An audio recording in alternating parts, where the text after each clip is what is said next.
Christmas card scenery of Mora in Sweden, but the beautiful setting held special dangers for the strongmen.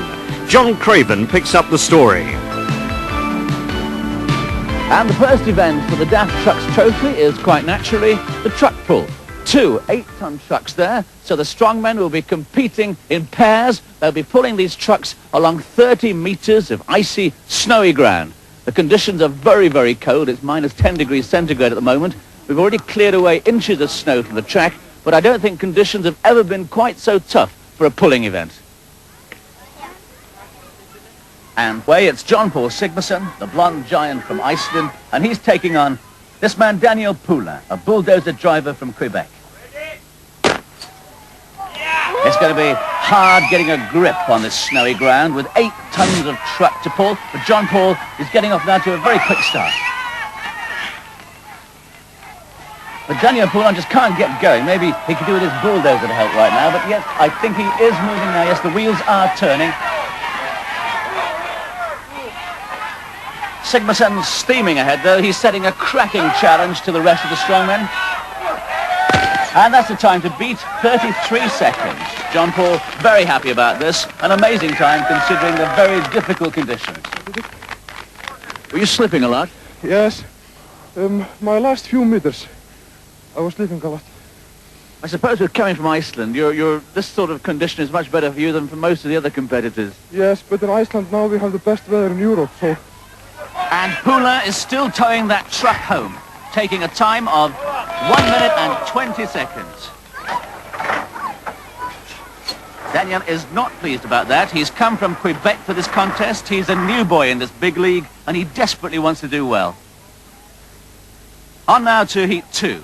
The lanes, by the way, are chosen at the toss of a coin. On the left, it's Geoff Capes, and on the right, the American Dave Waddington. And both men really struggling to get a start there. Dave Waddington sliding all over the place. Capes is underway, though. Big Geoff loves this type of event. He always does well in them. Waddington's truck might seem to be hard to get going, but in fact the vehicles are identical. They've been checked by experts, and Waddington now has got the thing moving. Geoff Capes steaming ahead, yet he's going slower than Sigmarsson. The current world champion could be beaten at his best event. 38 seconds, that's 5 seconds slower than Sigmarsson. What an upset right at the start for Geoff Capes. And here's Dave Waddington coming up to the finishing line after 30 punishing, slippery meters. 58 seconds for Waddington after that bad start, and the contest certainly hasn't started too well for Geoff Capes either. 38 seconds, Geoff. Very poor. 5 seconds slower than Jón Páll. Yeah. It's one of those things. Why do you reckon you were so slow? I don't really know. I'm dumbfounded. Still, there's always a time to get beat. And, he's done it in the best event, huh?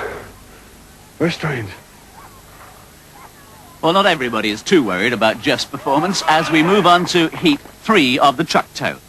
And it's Pius Ochieng from Kenya, the shortest and lightest man, taking on the local hero, Yngve Gustavsson, a security guard from Stockholm.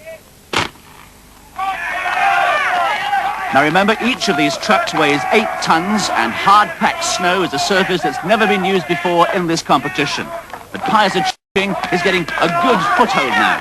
He's only 5.5 feet tall and 15.5 stone. That's pretty small by strongmen standards.